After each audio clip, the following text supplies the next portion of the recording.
हार्दिक पांड्या ने बल्ले से भी अच्छा परफॉर्म किया, एक विकेट भी चटका और रियान रिकल्टन के साथ विल जैक की ओपनिंग, किसी ने सोचा नहीं था कि इस तरीके की ओपनिंग होगी और विल जैक आते ही अच्छा परफॉर्म करते हैं। कमाल का बंदा है और वैभव के छक्कों से तो बुमराह नहीं डरने वाले। जिस तरीके की मुंबई ऑन डॉक्यूमेंट है उस तरीके का परफॉर्मेंस नहीं आता है तो आपको कड़े डिसीजंस लेने पड़ते हैं। नमस्कार, MH1 न्यूज के डिजिटल प्लेटफॉर्म पे आपका स्वागत है। मैं हूं आपके साथ शीतल शर्मा और मेरे साथ दो और सहयोगी हैं। इनका परिचय आपसे करवाऊंगा, लेकिन सबसे पहले पिच पर पंगा को लेकर आज हम बात करेंगे, कल के मैच को लेकर और आज के मैच को लेकर। आज जो मैच होना है GT और RCB के बीच में, बहुत महत्वपूर्ण मैच है।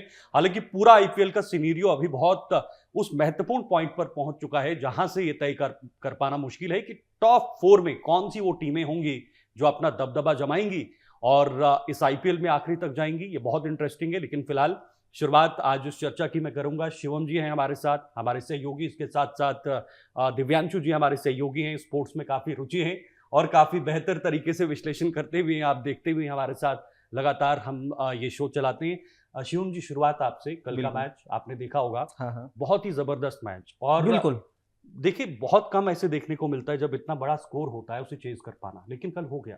बिल्कुल, देखिए जिस तरीके का क्राउड आता है मुंबई को, आमची मुंबई या ऐसे कहें मुंबई पलटन, वो देखने के लिए बहुत बड़ा क्राउड आता है और मुंबई को सपोर्ट करता है। जब वानखेड़े स्टेडियम को आप देखेंगे तो वो आपको पूरा नीला नजर आएगा। हाँ। दूसरी टीम के लिए कोई उसमें जगह नहीं होती है। ऐसी सिचुएशन में मुंबई बैटिंग करती है। रायन रिकल्टन कमाल की बल्लेबाजी करते हैं और 123 रन बनाते हैं, जो कि मतलब ऐसे समझ लिए सनत जयसूर्या ने 2008 में बनाया था, उस रिकॉर्ड को उन्होंने ध्वस्त किया। इतने बड़े रिकॉर्ड को हाईएस्ट रन बनाने के लिए मुंबई के, वहां से मुंबई 243 तक पहुंचती है। हालांकि मुंबई एक समय लग रहा था 250 260 रन आराम से पहुंच जाएगी। एंड के 3 ओवर प्रफुल्ल हिंगे और जो उनके कैप्टन है पैट कमिंस और साकिब ने बहुत अच्छे डाले। लास्ट के 3 ओवरों में शायद 20-21 रन गए। वहां से थोड़ा सा उन्होंने अपनी तरफ खींचा हैदराबाद ने। अच्छा, अब मनीष जी होता ये है, समझ लीजिए कि शीतल जी, जब कोई टीम बड़ा स्कोर बनाती है तो जैसे दूसरी टीमें, दिल्ली की टीम हो गई, पंजाब की टीम हो गई या KKR की टीम हो गई या कोई भी टीम ले लीजिए, उनकी एक इमेज है कि भाई ये इतने रन बना रहे हैं, हो सकता है इनके गेंदबाज इतने रन खा भी जाएं। मुंबई का ये परसेप्शन कभी नहीं रहा है। मुंबई अगर 200 लगा देती है बोर्ड पे, हारती नहीं है। ये उसका रिकॉर्ड रहा था। हाँ। लेकिन कल जो हुआ, कल अपने आप में बहुत काबिले तारीफ था। जिस तरीके से पूरे सीजन ना चलकर ट्रेविस हेड पे भरोसा किया हैदराबाद मैनेजमेंट ने। ट्रेविस हेड ने कल 30 गेंदों में 76 रन जड़ के और उसमें 8 छक्के जड़े, है ना। उन्होंने उस भरोसे को दिलाया कि क्यों ट्रेविस हेड खतरनाक बैट्समैन है, क्यों उनका इतना नाम है पूरी दुनिया में। और उसके बाद ये सारी चीजें तो चली रही थी, जले पे नमक छिड़का हेनरी क्लासन और सलील अरोड़ा ने। बिल्कुल, है ना। मतलब हेनरी क्लासन तो ये इस IPL बंदा एक मैच में फ्लॉप नहीं हुआ है। हाँ। अगर हैदराबाद के 3-4 विकेट गिर भी गए, क्लासन खड़ा हो जाता है। वो जो मैच हैदराबाद हारी भी है, उन मैचों में उसने सम्मानजनक स्कोर तक पहुंचाया। हाँ। तो क्लासन तो एक आउटस्टैंडिंग फॉर्म में है ही। लेकिन जब बुमराह गेंदबाजी करने आए, तो जब बुमराह गेंदबाजी करने आते हैं तो क्राउड को बहुत उम्मीदें होती हैं उनसे कि बुमराह आए हैं, अब ब्रेक थ्रू मिलेगा। और जब बुमराह रनअप से गेंदबाजी करने जाते हैं तो एक हो का शोर उठता है ग्राउंड में। उस हो के शोर में बुमराह गेंद डालते हैं, सलील अरोड़ा नो लुक 6 मारते हैं और वो छक्का सेकंड टियर में जाता है। और फिर हेनरी क्लासन रिवर्स स्वीप करके या स्विच हिट करें उसको छक्का मारते हैं सेकंड टियर। उसके बाद मुंबई के 30,000 क्राउड में पिन ड्रॉप साइलेंस, ऐसा देखने को हमें मिलता ही नहीं मुंबई में। ये जो कल हुआ मतलब बहुत ही कमाल का था। हैदराबाद ने आउटस्टैंडिंग क्रिकेट खेली, लेकिन मुंबई की भी बहुत सारी कमियां हैं, उस पर चलिए आगे बात करेंगे। इसलिए कहते हैं कि क्रिकेट अनिश्चितताओं का खेल है और IPL तो खास तौर पर एक अलग ही लेवल का खेल है। दिव्यांशु, आपसे जानूंगा, एक बार मैंने और शिवम ने डिस्कस किया था कि मुंबई की टीम कप्तानों की टीम है। बिल्कुल, यानी बहुत सारे कप्तान उसमें खेल रहे हैं, पांड्या से लेकर सूर्या तक, रोहित तक। हालांकि रोहित टीम में अभी खेल नहीं रहे हैं, बाकी डी कॉक हैं, बाकी बहुत सारे, बुमराह कप्तान रह चुके हैं भारत के। ये कप्तानों की टीम तो है, मिचेल लेकिन क्या सेंटनर भी। कप्तानी में ही यहाँ पर कोई दिक्कत आ रही है? वो जो बिल्कुल कप्तानी लीडिंग में दिक्कत आ रही थी, लेकिन मुझे लगता है कि कल जिस तरीके से मुकाबला हुआ, कप्तानी अच्छी थी। हार्दिक पांड्या ने बल्ले से भी अच्छा परफॉर्म किया, एक विकेट भी चटका, और जिस तरीके से रणनीति रही कि क्विंटन डिकॉक चोटिल थे, इस वजह से वो ओपनिंग नहीं कर रहे थे। रोहित शर्मा काफी समय से इंजर्ड है, वो भी ओपनिंग नहीं कर रहे थे। रयान रिकल्टन के साथ विल जैक की ओपनिंग, किसी ने सोचा नहीं था कि इस तरीके बिल्कुल। की ओपनिंग होगी, और विल जैक आते ही अच्छा परफॉर्म करते कमाल हैं। का बंदा है और वो। 40-44 रन की जो उन्होंने पारी खेली, कहीं ना 46 कहीं की बहुत अच्छा स्टार्ट दिया टीम को। साथ ही साथ रियान रिकल्टन नाबाद रहे, 123 रन, तो बल्लेबाजी बहुत अच्छी हुई। हार्दिक पांड्या जिस तरीके से बल्लेबाजी कर रहे हैं, हालांकि बहुत बड़ा स्कोर नहीं बना, लेकिन आक्रामक अंदाज से अच्छे स्ट्राइक 15 रेट में से 30 बनाए। अच्छे स्ट्राइक रेट से वो बल्लेबाजी कर रहे थे। जो भी कमी रही गेंदबाजी में रही, और पूर्ण जो दोष है गेंदबाजों का है, क्योंकि जिस तरीके से हमने देखा है कि बुमराह, उनसे बहुत सारी उम्मीदें रहती हैं कि गेंदबाज हैं, लेकिन वो परफॉर्म नहीं कर रहे हैं। पूरे आईपीएल सीजन में अब तक सिर्फ 2 विकेट लिए हैं। इकोनॉमिकल की उनकी बहुत खराब रही, 54 रन दिया उन्होंने। तो जिस तरीके से गेंदबाजी रही बहुत खराब रही। सिर्फ हम देख रहे हैं कि हर मुकाबला हो रहा है, अल्लाह गजनफर आते हैं, 2 विकेट चटकाते हैं, उनके अलावा कोई भी गेंदबाज कंसिस्टेंट नहीं है। दिव्यांशु, कहाँ पर दिक्कत हो रही है बुमराह से? क्या लगता है, प्रेशर में ही, दबाव में ही, किसी वजह से? बिल्कुल, अब हर एक खिलाड़ी का डाउनफॉल आता है। मुझे लग रहा है कि अब बुमराह का भी डाउनफॉल आ रहा है, उस तरीके से परफॉर्म नहीं कर पा रहे, और प्रैक्टिस की बहुत ज्यादा जरूरत है। बहुत उम्दा खिलाड़ी हैं, बहुत अच्छे खिलाड़ी हैं, लेकिन समय के साथ आपको अपडेट रहना जरूरी है, क्योंकि अब जिस तरीके से वो गेंदबाजी कर रहे हैं, हर एक बल्लेबाज, 15 साल के वैभव सूर्यवंशी पहले ही बॉल पे आके छक्का मार देते हैं। जिस तरीके से कल Abhishek Sharma, Travis Head, Heinrich Klaasen, जिस तरीके से उन्होंने उनको छक्का लगाया, सलील अरोरा की भी बात की, जिस तरीके से उन्होंने विल जैक्स ने छक्का लगाया, विल जैक उनके टीम में ही है, तो जिस तरीके से परफॉर्म हुआ उनकी गेंदबाजी के सामने, जिस तरीके से बल्लेबाज आक्रमण कर रहे हैं, कहीं ना कहीं अब उनको काम करना होगा, नई रणनीति के साथ मैदान में उतरना होगा, वरना वो दिन दूर नहीं। और मुझे लग रहा है हेजिटेट कर रही है टीम कि गेंदबाज को बदलें, लेकिन अब बदलना पड़ेगा, क्योंकि आपके पास अब कोई चारा नहीं है। अगर सम्मान बचाना है, क्योंकि प्लेऑफ में तो अब जगह मुश्किल है, सम्मान बचाना है तो आपको परिवर्तन करना होगा। बिल्कुल परिवर्तन करना होगा, लेकिन मैं इसी बात पर आगे बढ़ूंगा। शिवम, आपके पास आऊंगा। बुमराह को लेकर उन्होंने कहा कि अब हर किसी खिलाड़ी का डाउनफॉल होता है, और हो सकता है बुमराह का शुरू हो। हम इस चीज पर एनालाइज या जस्टिफाई नहीं कर सकते, क्योंकि बुमराह भारतीय टीम के बहुत अहम गेंदबाज हैं। बिल्कुल, कई मोर्चों पर भारतीय टीम को उन्होंने मैच जिताया है। बिल्कुल, अपने 4 ओवर की गेंदबाजी में, खासकर T20 में 16, 17, 18, 20 कंसिस्टेंट परफॉर्मर है नेशनल टीम में। तो क्या लगता है, एक कुछ दबाव हो सकता है उनके ऊपर, या वैभव सूर्यवंशी के वो छक्के वहां से थोड़ा सा कोई प्रेशर? वैभव के छक्कों से तो बुमराह नहीं डरने वाले, क्योंकि वो चीजें तो क्लियर हो जाती हैं। एक चीज और मैं शीतल जी यहाँ पे जोड़ना चाहूंगा, आपकी बात का मैं आंसर करूंगा उससे पहले। कल फील्डिंग भी बहुत खराब रही मुंबई की।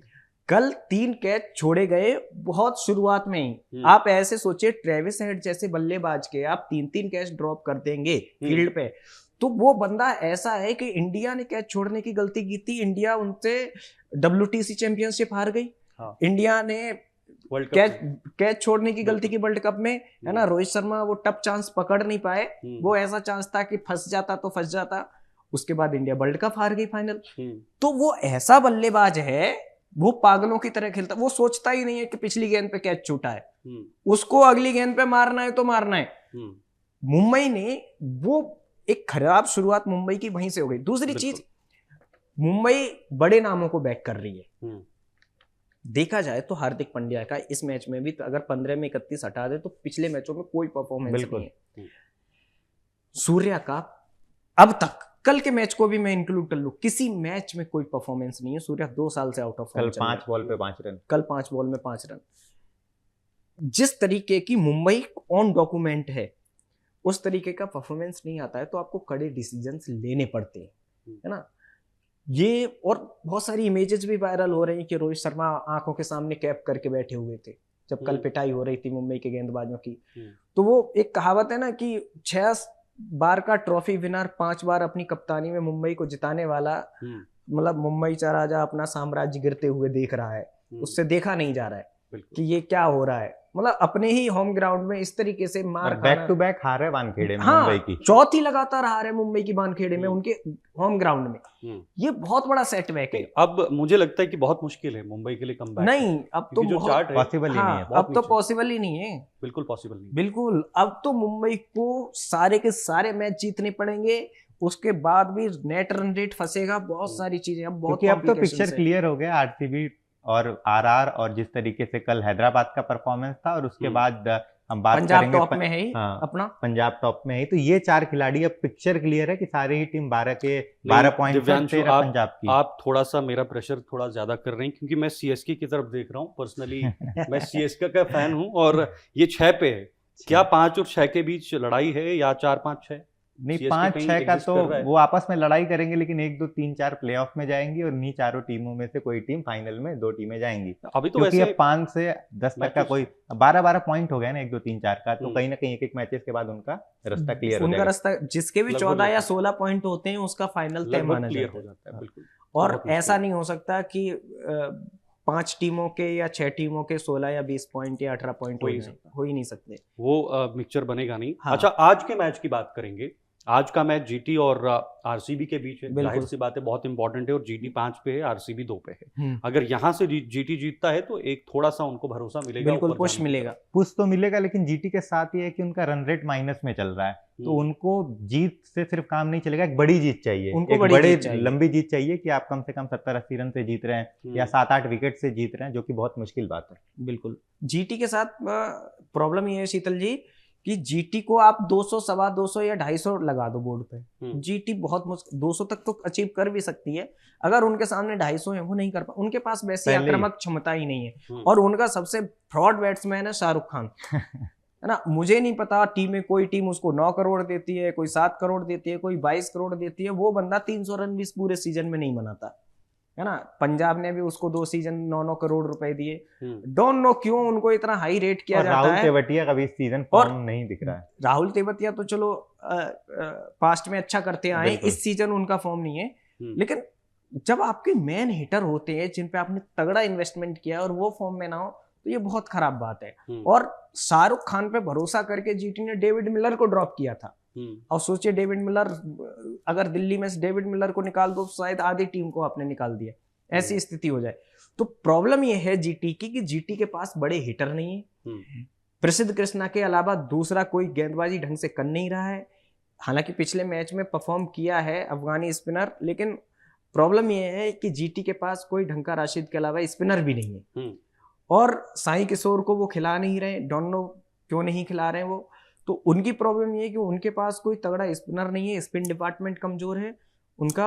और दूसरा, उनके पास जो एक होता है ना, जैसे प्रियांश आर्या रन बनाते हैं, वैभव रन बनाते हैं, उनका मैनेजमेंट सही ढंग से नहीं चल पा रहा है। बिल्कुल। टीम मैनेजमेंट जो है, टीम मैनेजमेंट वीक नजर आ रहा है। ये प्रॉब्लम है उनकी, और इसी प्रॉब्लम की वजह से जीटी मात खा रही है। कहीं ना कहीं पूरी जीटी की टीम जो है 3 बल्लेबाज पर निर्भर है, साई सुदर्शन, गिल और जोस बटलर, बस उनके अलावा कोई बल्लेबाज ही नहीं है। शाहरुख खान का वही हाल है, राहुल तेवतिया इस साल फॉर्म में नहीं है। और फिर हम देखते हैं कि राशिद खान और जो रबाडा है, उन पे टीम निर्भर है कि वो आएंगे बल्लेबाजी हिटिंग कर रहे होते हैं। आईपीएल में यही चीजें कहीं ना कहीं दिक्कत में आ जाती हैं। चेन्नई सुपर किंग्स हालांकि आज चर्चा में तो नहीं है, बट चेन्नई के लिए मैं हैरान हूँ। एक समय ऐसा होता था शिवम, बहुत सारे ऐसे धुरंधर खिलाड़ी, उसमें माइकल हसी जैसे, मैं 2008 से देख रहा हूँ। और आज देखिए टीम की हालत क्या है। ड्वेन ब्रेवो जैसा प्लेयर होता था जिसकी कोई भी स्लो यॉर्कर पढ़ नहीं पाता था।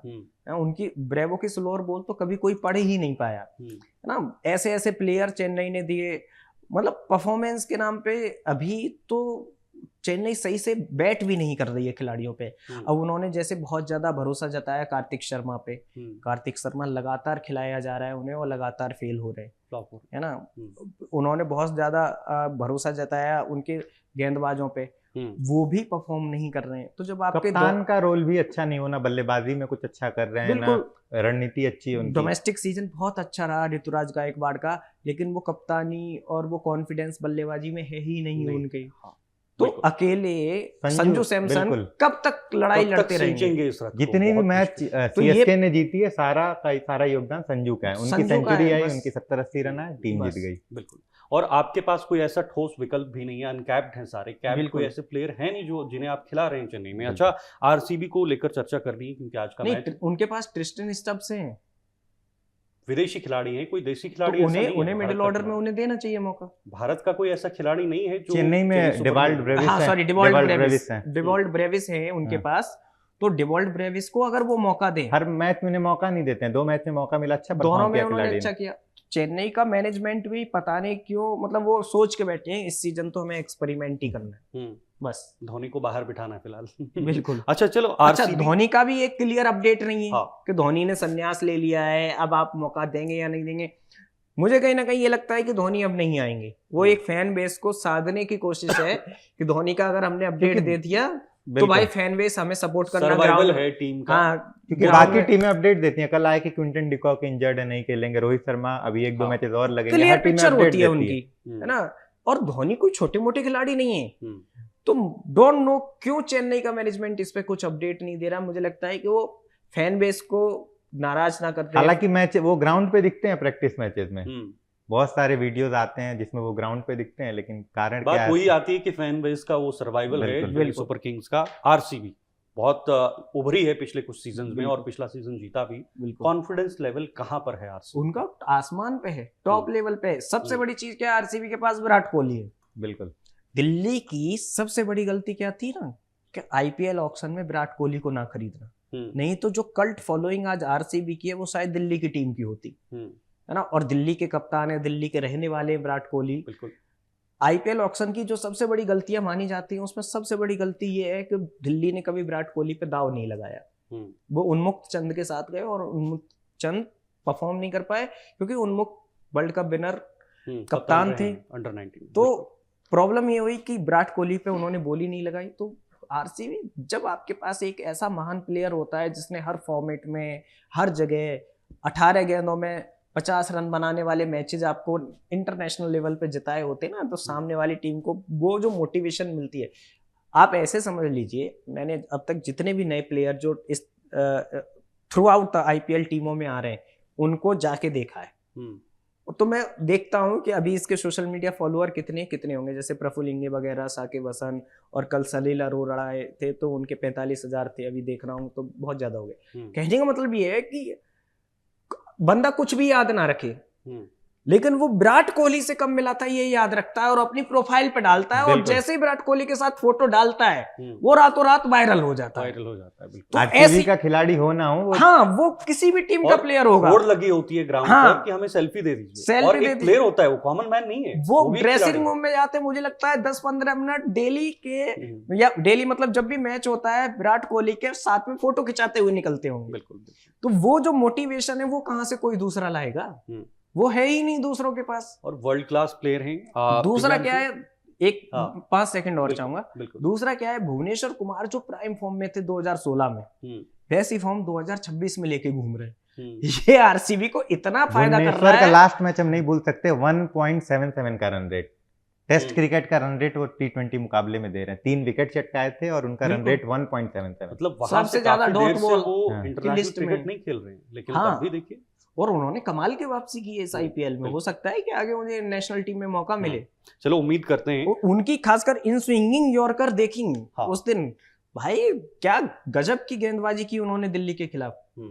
अच्छा, आरसीबी और जीटी आज आमने सामने है, क्या लगता है कौन डोमिनेट टीम आज बनकर? डोमिनेट तो आरसीबी ही करेगी, क्योंकि जिस तरीके से उनके दोनों ही गेंदबाज, भुवनेश्वर कुमार, जॉस हेजलवुड, दोनों ही खिलाड़ी लास्ट मुकाबले में भुवनेश्वर ने 3 विकेट चटकाए, हेजलवुड ने 4 विकेट चटकाए, दोनों ही फॉर्म में है। बल्लेबाज ओपनर जो है, विराट कोहली की बात कर लें, फिल सॉल्ट की बात कर लें, बहुत अच्छा परफॉर्म कर रहे हैं। टिम डेविड भी अच्छा परफॉर्म कर रहे हैं। ऑलराउंडर कुणाल पांड्या विकेट भी लेते हैं, फील्डिंग भी करते हैं, बल्लेबाजी भी करते हैं, तो टीम एकदम तंदुरुस्त है, टॉप टू बॉटम एकदम अच्छा परफॉर्म कर रही है। हालांकि अभी अपॉर्चुनिटी है जीटी के पास कि सम्मान बचाए, रन रेट अच्छा करे, मुकाबला जीत जाए, क्योंकि आज का मुकाबला नरेंद्र मोदी स्टेडियम उनके होम ग्राउंड में, तो थोड़ा सा इम्पैक्ट तो पड़ेगा। लेकिन अभी हम देख रहे हैं इम्पैक्ट क्या हो रहा है। मुंबई अपने होम ग्राउंड में मैचेस हार रही है, राजस्थान अपने होम ग्राउंड में हार रही है, दिल्ली अपने होम ग्राउंड में हार रही है।